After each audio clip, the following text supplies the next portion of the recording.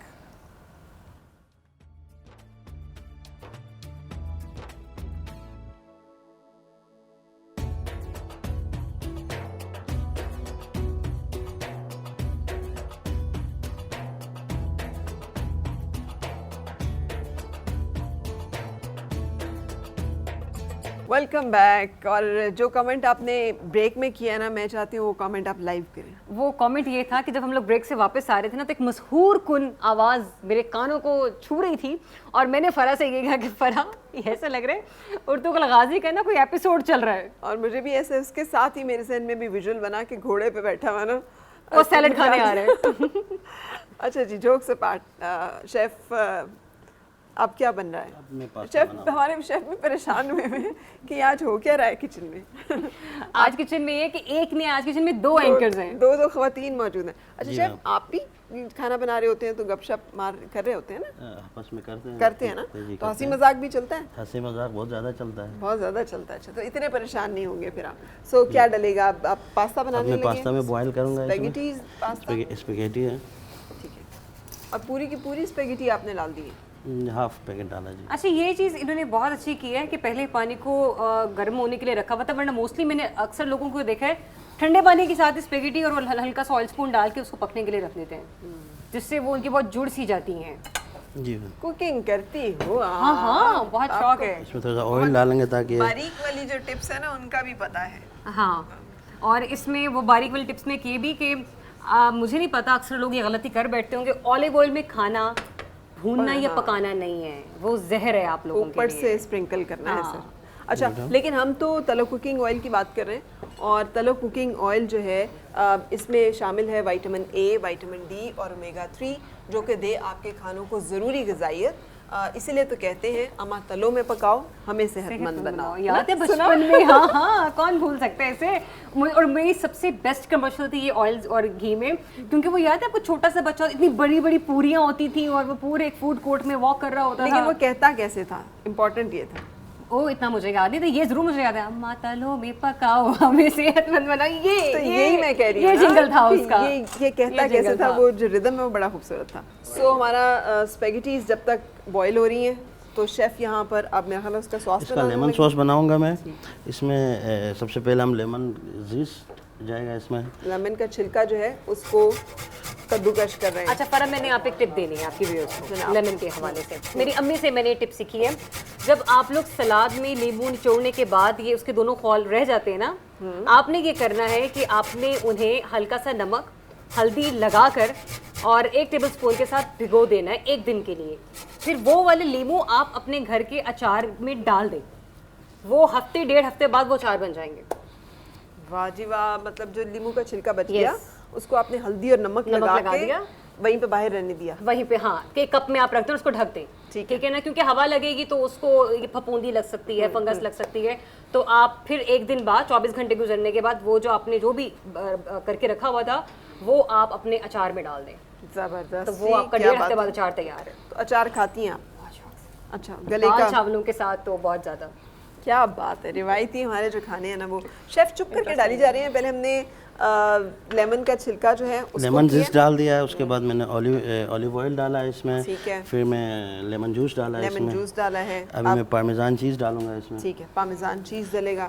اور یہ ہمارا لیمن سوس کے ساتھ ہی بن رہا ہے نا پاستا. اس میں کوئی مٹن بیف کچھ نہیں, کوئی میٹ آئٹم کوئی بھی نہیں ہے, کچھ بھی نہیں. پارمیزان چیز کبھی میرا لینے کا اتفاق نہیں ہوا. شیف عزیز یہ بتائیے گا, یہ اسی طرح سے ملتی ہے کرش ہوئی یا کرنی پڑتی ہے؟ بلاک ملتی ہے, ہمیں خود گریٹ کرنا پڑتا ہے اس کو. گریٹ سے وہ ایزی ہے. میرے پاس یہ اس طرح ملے گی آپ کو.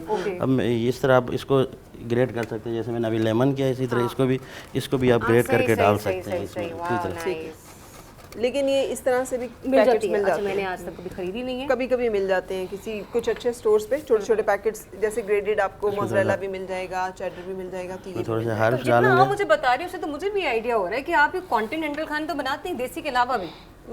تھوڑے بچے چونکہ زیادہ یہ کھاتے ہیں نا تو مجھے یہ بنانے پڑ جاتے ہیں, لیکن میں کوئی اتنا شوقیہ نہیں بناتی. سب سے بیسٹ ریسیپی آپ کیا بناتی ہیں دیسی؟ کچھ بھی بیسٹ نہیں بناتی, سارا کچھ ایوریج بنا لیتی. پھر بھی آپ کو لگتا ہے کہ یار یہ میرے ہاتھ کی چیز بنی ہوئی بہت اچھی ہوتی ہے؟ نہاری, ارے زبردست. نہاری اچھی ٹھیک بنا لیتی ہوں, حلیم ٹھیک بنا لیتی ہوں, بریانی ٹھیک بنا لیتی ہوں. میں نے بتایا ٹریڈیشنل روایتی جو کھانے ہیں اس طرح کی چیز. شیف یہ کیا چیز ہے؟ یہ بھی میں نے اسی کا مکسچر ہی پہلے ہی بنا کے رکھا تھا تھوڑا سا. یہ مطلب یہی لیمن سوس ہے, یہ لیمن سوس ہے جی. اچھا, یہ لیمن سوس کا ہی مکسچر. ہم نے تھوڑا سا اوریگانو اور ڈال دیا ہے نا, اوریگانو ڈالا, تھوڑا تھائم ڈالا, سالٹ اینڈ پیپر ڈالا. That's it. Oregano, تھائم, salt and paper. یہ کس چیز کے کس کام کے لیے رکھا ہوا ہے؟ یہ پیسٹو بھی میں تھوڑا سا ڈالوں گا ابھی اس میں. اچھا پیسٹو بھی ڈالیں گے, ٹھیک ہے. یہ ہماری بوائل ہو گئی جی, بس یہ ہو گئی ہوگی تقریباً. اور اس کو بھی الدانتے رکھنا ہے آپ نے؟ جی, اس کو الدنتے رکھنا ہوگا. اس کو پورا مکمل اس کو بوائل نہیں کر لینا, تھوڑا سا اس کو بالکل ذرا سا اسے سخت رکھیں گے, ناٹ سخت لیکن یہ کہ بالکل گھلی بھی نہ ہو. اچھا ایک چیز میں نے آج ان سے یہ سیکھی ہے جو اب تک میں کرتی رہی تھی کہ میں جو انہوں نے ڈالی تھی اسپیگیٹیز اس کو توڑ کے ڈالا کرتی تھی. میں نے بھی اسی لے کر پوری ڈالی پوری ڈالنی ہے, لیکن آپ اس کو رول کر لیتے ہیں ایزیلی اسپون پہ. یس, اس سے اپنے کانٹے سے اگر آپ پوری ڈالیں گے, اگر چھوٹی ہوں گی تو وہ نکل رہی ہے, کبھی ادھر سے گرتی ہے کبھی ادھر سے گرتی ہیں. اچھا, گانے وانے سننے کا شوق ہے؟ ہاں. اور کس طرح کے گانے اچھے لگتے ہیں, اور who's the favorite singer? Mood پہ ڈیپینڈ کرتا ہے, لیکن ابھی پاکستانی جتنے بھی سنگرز ہیں نا, عاصم اظہر از مائی موسٹ فیوریٹ. عاصم کے گانے مجھے بہت پسند ہیں, ان کے کانسرٹس مجھے بڑے اچھے لگتے ہیں. رومانٹک گانے ہیں, so you are a romantic person. نہیں, یوں کہہ سکتے ہیں کہ وہ ایک تھوڑا سا ہٹ کی میوزک دے رہے ہیں, اور جو وہ میوزک جنریٹ کر رہے ہیں وہ یوتھ کو بھی بڑا انٹرٹین کر رہا ہے, وہ یوں کہہ لیجیے کہ تھوڑے سے ان سے بڑی عمر کے افراد کو بھی بڑا انٹرٹین کر رہا ہے. ایک ہی ٹون نہیں ہے ان کے سانگس کی, تو ڈائیورسٹی اور بڑے اچھے سے ان کے بیٹس بہت اچھے ہیں. سو تھوڑا سا پیسٹو ساس ہے وہ بھی ڈال لیا ہے شیف نے. پیسٹو ساس بھی ڈال دیا. اب ہم پاستا اسی میں نکالیں گے, مکس کریں گے اور سرو کریں گے. ڈن. لیکن یہ مطلب شیف یہ کھا لیں گے لوگ, کیونکہ لوگوں کو عادت ہوتی ہے نا قیمہ یا چکن اسٹرپس یا بیف اسٹرپس بیچ میں ہونے کی, تو اگر وہ بھی ایڈ کرنا چاہیں تو کر تو سکتے ہیں. بالکل کر سکتے ہیں, اس میں آپ چکن کر سکتے ہیں. چکن اسٹرپس اگر ہم ساتھ مطلب فرائی کر کے ایڈ کرنا چاہیں تو کر سکتے ہیں. جی جی بالکل. چکن کو پھر آپ کو ایک فرائی پین پہ گارلک میں ٹوسٹ کرنا پڑے گا, پھر اس میں سوس ڈال کے پھر اوپر سے پاستا ڈالنا پڑے گا. بالکل, مطلب چکن کو بھی پہلے ایک فلیور دینا پڑے گا. جی ہاں ظاہر ہے, اس کے بغیر تو وہ ٹھیک نہیں بنے گا. تو بن گیا جی, ہمارے پاستا تیار ہے. تو یہ ریسیپی جو ہے یہ مطلب کہاں پہ بنائی جاتی ہے, کہاں کی ریسیپی ہے؟ یہ موسٹلی اٹالین مینیو ہے. یہ بہت ایزی ریسیپی ہے, ایزیلی آپ بنا 5 سے 10 منٹ میں بنا اچھا, سکتے چونکہ ہیں. یہ بہت پہلے ڈیسائیڈ ہو چکا تھا کہ پاستا جو ہے وہ ان کی فیوریٹ ڈش میں سے ایک ہے, تو میرے خیال سے جو چکن اسٹرپس ہے بیف اسٹرپس پوچھ رہی تھی نا, یہ فر اپنے لیے پوچھ رہی تھی. ظاہر میں اپنے لیے پوچھ رہی ہوں, مجھے تو اس میں اب سمجھ نہیں آ رہی تھی یہ کیسے کھاؤں گی. اس میں کوئی نہ کوئی چکن اسٹرپ یا بیف اسٹرپ ہونا ضروری ہے, اگر میں نے کھانی ہے تو میں تو وہ زیادہ ڈالوں گی اس میں ضرور. لیکن یہ اوریجنلی اسی طرح سے کھایا جاتا ہے, اور اگر جو لوگ چیز کھانے کے شوقین ہیں اور انہیں چیز پسند ہے تو وہ تو اس کو انجوائے کریں گے بہت. اور ویسے یہ بہت ہیلدی اور نیوٹریشس ہے, اس لیے کہ اس میں پارمیزان چیز بہت اچھی کوانٹٹی میں ڈلا ہے, پیسٹو ساس ڈلا ہے, لیمن جوس ہے, اولیو آئل ہے, اور یہ لیمن کا چھلکا ہم نے ساتھ اس میں گریٹ کر کے لیمن جوس بھی ڈالا ہے. جی بالکل. اب ہم اس میں پارمیزان چیز تھوڑا سا اوپر سے گریٹ کریں گے اور بیزل ڈالیں گے اس میں. بیزل بھی ڈال دیں گے. اچھا, یہ ریسیپیز بہت آسان ہیں لیکن ان کی ساری انگریڈینٹس گھر میں ہونا تھوڑا مشکل ہوتا ہے, اور ان یوزول ہیں. آپ کو ذرا فیل ہو رہا ہے؟ بالکل, بہت زیادہ. کیونکہ ہماری ٹرانسمیشن میں نا, چونکہ اسلام آباد سرینا ہوٹل اور اس کے شیف بڑے اوتھینٹک اور بڑی ڈفرینٹ ریسیپیز جو ہیں وہ یہاں پہ پریزنٹ کر رہے ہیں, جو آپ لوگوں کے لیے اپنی ریسیپی بک میں ایک اچھا ایڈیشن ہوں گے. آپ ان کو ٹرائی کریں, رمضان المبارک میں بھی ٹرائی کریں, اس کے بعد بھی ٹرائی کریں. I hope and I am sure کہ آپ اسے بہت پسند کریں گے. اور تلو بناسپتی جو کہ 50 سال سے ماؤں کا بھروسہ اور اعتماد انہیں حاصل ہے, آپ بھی اس ماہ رمضان المبارک میں تلو میں پکائیں اور اپنے گھر والوں کو دیں ایک صحت مند ذائقہ.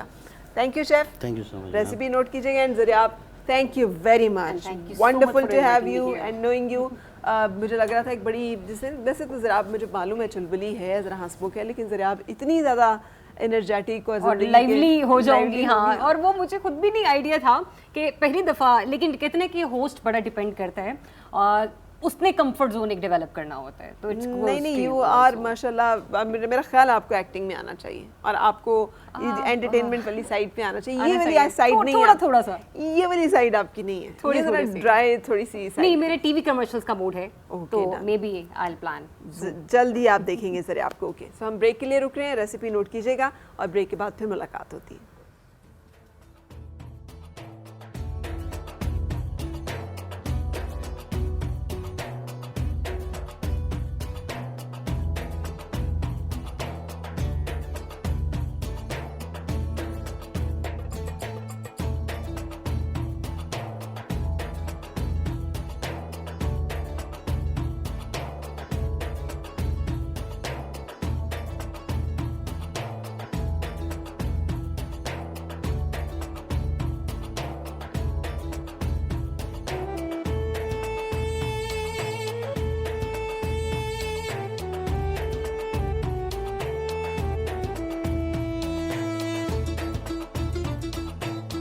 شہر رمضان ٹرانسمیشن میں وقت اجازت لینے کا ہے کیونکہ افطار کے نزدیک دعاؤں کی قبولیت کا بہت زیادہ وقت ہوتا ہے. آپ سے بھی درخواست ہے کہ ہمیں بھی اپنی دعاؤں میں یاد رکھیے گا, مجھے, میری پوری ٹیم کو. اللہ تعالی ہم سب کو مغفرت کے عشرے میں مغفرت نصیب فرمائے, اپنی مغفرت کی لپیٹ میں لے, جہنم کی آگ سے نجات دے, آمین. ہم نے آج خلاصہ جو پیش کیا تھا اس میں سورہ نور کا صرف ہم ذکر کر سکے تھے. سورۃ الفرقان اور سورۃ الشعراء کا کچھ حصہ, شروع کے 2-3 رکوع جو ہیں وہ ہم میرا خیال ہے راضیہ وائنڈ اپ کر دیں. جی. اچھا فرا, سورہ فرقان کے حوالے سے بتاتی چلوں کہ پہلے تو اس کا نام جو ہے وہ اس کی جو پہلی آیہ مبارکہ ہے اسی میں سے اخذ کیا گیا ہے. یہ مکی سورہ مبارکہ ہے, اس کی آیات کی تعداد 77 ہے اور تقریباً یہ 6 رکوعات پر مشتمل ہے. مرکزی مضمون جو بنیادی طور پر سورۃ الفرقان کا ہے اس میں توحید, نبوت اور قیامت کے احوال جو ہیں وہ بیان کیے گئے ہیں. یہاں پر اس کی جو سورہ مبارکہ کی ابتدائی آیات ہیں اس میں اللہ رب العزت کی حمد و ثنا بیان کی گئی, اس کی عظمت بیان کی گئی, پھر اللہ تعالیٰ کی اولاد کا نہ ہونا اس حوالے سے جو ہے وہ بات ابتدائی آیات میں کی گئی ہے. توحید کا بیان, پھر اسی طرح سے کسی شریک سے پاک ہونا جو ہے بیان, یعنی توحید کا بیان یہاں پر موجود ہے. آگے چل کر اللہ رب العزت نے بتوں کی بے بسی کو یہاں پر ظاہر کیا, مجبوری کو ظاہر کیا, کیونکہ اہل عرب جو تھے وہ اپنے بتوں پر بہت زیادہ گھمنڈ کرتے تھے. کہتے تھے کہ ہمارے ہر کام کرنے کے لیے ایک بت موجود ہے, تو ہمیں محمد صلی اللہ علیہ وسلم کے خدا پر, ایک خدا پر ایمان لانے کی کیا ضرورت ہے. وہ مانتے تھے کہ اللہ جو ہے وہ ایک ہے اور سب سے بڑا رب جو ہے وہ وہی ہے, لیکن وہ مانتے تھے کہ یہ رب کے اوتار ہیں, یہ اس کی بیٹیاں ہیں. بالکل, یعنی یہ یسوع, ود, نصر, یہ تو حضرت نوح کے زمانے کے بت تھے, اور یہ لات, عزا اور منات جو ہیں یہ جو ہیں اہل عرب میں, یہ اہل عرب ان کو مانتے ہیں. اس سورہ مبارکہ کی آیات میں اللہ تعالیٰ نے بتوں کے مجبور ہونے اور بے بس ہونے کے جو ہے واضح کیا, اور اس کے لیے مثالیں بھی دیں. مشرکین کے جو اعتراضات تھے وہ بھی یہاں پر بیان کیے گئے, اور ساتھ ساتھ ان اعتراضات کے جو بڑے سالڈ جوابات ہیں دلائل کے ساتھ, اس کو اللہ رب العزت نے یہاں یعنی توحید کو ثابت فرمایا ہے. پھر اسی طرح سے یہاں پر قیامت کے دن کی ہولناکی کو بیان کیا گیا. اسپیشلی وہ لوگ جو قیامت کے دن کو جھٹلانے والے ہیں ان کے حوالے سے یہاں پر بات کی گئی کہ ایسے کافروں کو قیامت والے دن ہولناک سزائیں جو ہیں وہ دی جائیں گی. پھر اسی طرح سے مرنے کے بعد جی اٹھنے کو بیان کیا گیا. پھر یہ کہ کفار چاہے اپنی زندگی کے اندر نیک اعمال سے مراد یہ ہوتی ہے نا, ان کے اندر بھی ایک سینس ہوتی ہے کہ ہم نے لوگوں پر خرچ بھی کرنا ہے, فلاحی کام بھی کرنا ہے, یہ وہ سارا ہوتا ہے اس طرح کا سلسلہ. تو اللہ تعالیٰ نے فرمایا کہ جو کچھ بھی ہے وہ معاملہ دنیا میں اس کو میں برابر کر دوں گا, آخرت میں ایسے لوگوں کے لیے کوئی اجر نہیں ہے, اور یہ جو اعمال ہیں وہ ان کے ضائع ہو جائیں گے, ان کو آخرت میں اس کا کسی قسم کا کوئی ثواب نہیں ملے گا, بلکہ آخرت کا جو اجر ہے وہ صرف اور صرف مسلمانوں کے لیے ہی اللہ رب العزت نے مختص کر رکھا ہے. پھر اسی طرح سے یہاں پر نبی اکرم صلی اللہ علیہ وآلہ وسلم کی ڈھارس بندھانے کے لیے, کیونکہ سرکار صلی اللہ علیہ وسلم جب لوگوں کے سامنے دعوت پیش کرتے تو آپ کی دعوت کو جھٹلاتے, آپ کے راستے میں کانٹے بھی بچھائے جاتے, آپ کو برا بھلا بھی کہا جاتا, اور آپ جب وہ دعوت کو قبول نہ کرتے تو سرکار صلی اللہ علیہ وسلم کے قلب اطہر پہ بوجھ آتا کہ میں ان کو دوزخ کی آگ سے بچانا چاہتا ہوں, اور یہ دوڑ دوڑ کر دوزخ کی آگ میں گرنا چاہتے ہیں. تو یہ جب بوجھ آتا تو پھر اللہ تعالیٰ نے اس سورہ مبارکہ کے اندر جو گزشتہ انبیاء کرام ہیں ان کی جو اقوام تھیں انہوں نے انبیاء السلام کے ساتھ کیا معاملات کیے، کس طرح ان کی دعوت کو رد کیا، لیکن پھر بھی وہ ایک جہد مسلسل میں جو ہے وہ لگے رہے اور حق کے پیغام کے ساتھ وہ ڈٹے رہے۔ تو سرکار دو عالم صلی اللہ علیہ وسلم کے لیے ان سب کا ذکر کیا گیا تاکہ آپ کے قلب اطہر پہ جو بوجھ آیا ہے اس بوجھ کو کم کیا جا سکے اور آپ کی پریشانی کو کم کیا جا سکے۔ اسی طرح اللہ رب العزت نے جو مختلف چیزیں تخلیق کی ہیں، جس میں سورج ہے، چاند ہے، ستارے ہیں، زمین ہے، آسمان ہے، بارش ہے، بادل ہیں، ان تمام کا تذکرہ کیا گیا ہے اور بتایا گیا ہے کہ دیکھو کیا کوئی اور ہے رب کے علاوہ ایسا جو ان چیزوں کو تخلیق کر سکے۔ پھر آگے چل کر اللہ رب العزت پر توکل کرنے والوں کی بات کی گئی، اس کے راستے میں مشکلات کو برداشت کرنے والوں کی بات کی گئی اور کہا گیا کہ جو اللہ پر توکل اختیار کرتا ہے اور اس کے راستے میں مشکلات کو برداشت کرتا ہے تو ایسے مومنین کی تعریف جو ہے وہ یہاں پر کی گئی ہے، اور جو ان چیزوں کو جھٹلاتے ہیں، اللہ پر توکل نہیں کرتے یا اس کے راستے پر چلتے نہیں ہیں، ایسے لوگوں کے لیے عذاب کا اعلان بھی جو ہے وہ یہاں پر کیا گیا۔ بالکل صحیح۔ اگلی جو ہماری سورہ مبارکہ ہے وہ سورۃ الشعراء ہے۔ شعراء کا بیسیکلی لفظ آتے ہی ذہن میں آ جاتا ہے شاعر، تو کیونکہ اس سورہ مبارکہ کے آخری جو آیات ہیں ان میں شاعری کا ذکر کیا گیا، شاعری اچھی بھی ہو سکتی ہے بری بھی، تو ان کا ذکر ہے، اس لیے اس سورہ مبارکہ کا نام الشعراء رکھا گیا۔ 11 رکوعات پر مشتمل ہے یہ سورہ مبارکہ اور اس کی تعداد جو ہے آیات کی وہ 227 ہے، لیکن یہ بہت مختصر سی آیات ہیں اور مکی صورت مبارکہ ہے بیسیکلی یہ۔ اب یہاں پر بھی اللہ تعالیٰ نے اس سورہ مبارکہ کے اندر بھی نبی اکرم صلی اللہ علیہ وآلہ وسلم نے جو اپنی تبلیغی جد و جہد کے اس پورے عرصے میں دعوت توحید اور رسالت کے دوران جو بھی تکالیف برداشت کیں، ان تکالیف کو سرکار صلی اللہ علیہ وسلم کی دل کی تسلی کے لیے جو ہے اللہ پاک نے اس جو ہے جد و جہد کا ذکر کیا، آپ کے رنجیدہ ہونے کا ذکر کیا، اور پھر جس طرح سے اللہ پاک نے آپ کو تسلی دی اس تسلی کا ذکر بھی اس سورہ مبارکہ کے اندر موجود ہے۔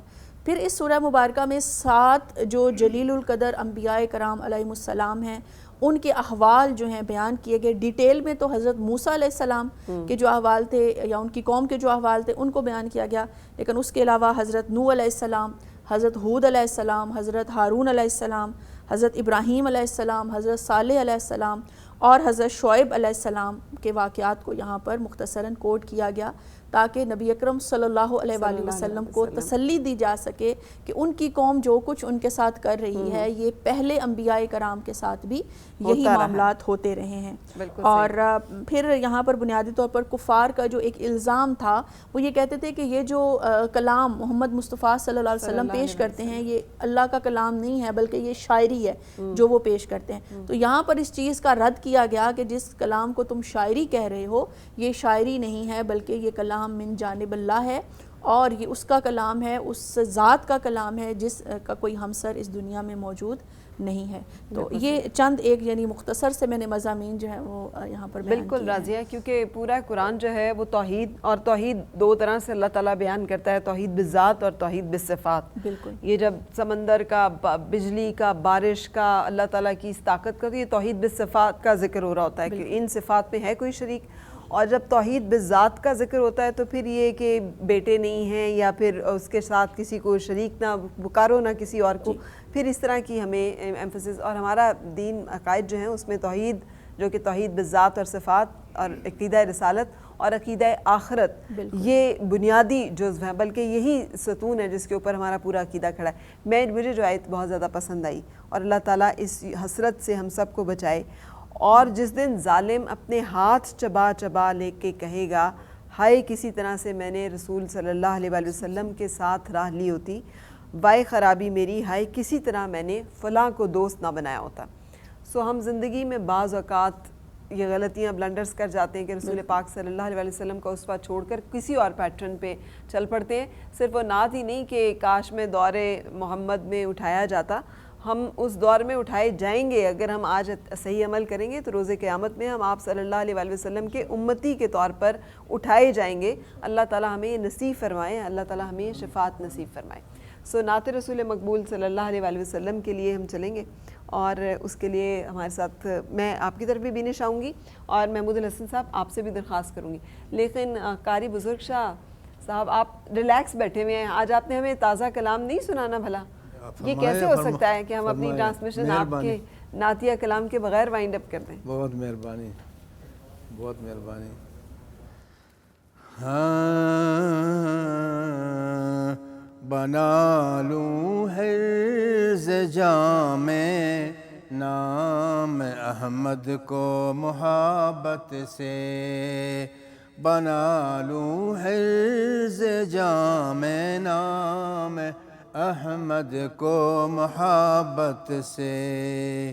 کیا ممتاز خالق نے انہیں دنیا کی خلقت سے, کیا ممتاز خالق نے انہیں دنیا کی خلقت سے.